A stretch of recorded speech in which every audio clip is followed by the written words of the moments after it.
On est en capacité ce matin dans une table ronde passionnante sur l'efficience, la performance et la qualité de se dire que ces schémas de départ maintenant sont derrière nous. La qualité n'est pas opposée à la performance et à l'efficience.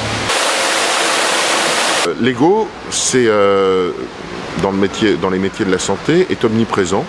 La chirurgie n'est pas encore banalisée, c'est peut-être une bonne chose, mais elle est certainement encore très tournée autour de la personne qui est le chirurgien. Et dès lors, ça c'est un bon moteur. C'est un bon moteur dont il me semble, que des indicateurs par spécialité, par service, informent les usagers, mais aussi les pouvoirs publics et globalement l'ensemble des habitants de ce pays, de la performance de ces services et de ces acteurs. S'il vous plaît, je voudrais vous rappeler que nous êtes attendus dans l'atelier de découverte numéro 18. Une critique que j'ai entendue, c'est que c'est trop consensuel. Il y a peu de critiques sur ce qui est proposé. Quel est votre sentiment? Ah, ça c'est vrai.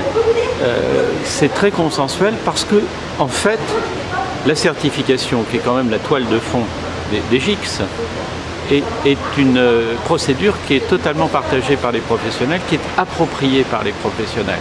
Donc on n'a pas un débat, je vais dire, de type polémiste. On est vraiment entre professionnels, entre des gens qui s'écoutent et qui viennent chercher aussi des outils, des témoignages des autres pour progresser eux-mêmes, pour apprendre des autres. Oui, monsieur Arif.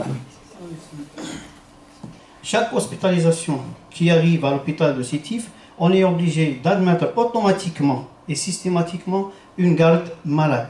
Chez vous, vous les appelez les aidants naturels, je pense. Et pour nous, la garde malade, c'est sur toute personne qui est active dans l'entourage et l'environnement de l'enfant malade. Merci à vous. Bonne continuation. Enfin, voilà, vous pouvez nous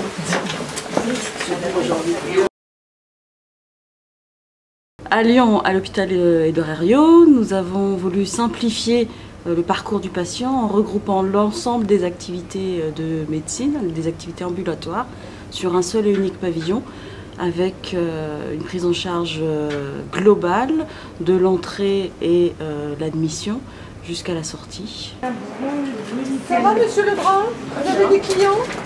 Oui, oui, c'est vrai. Vous faites du bon? Ce que nous avons développé dans notre hôpital à Colmar, c'est-à-dire l'outil hypnose. Comment l'outil hypnose peut aider les patients à être mieux pris en charge.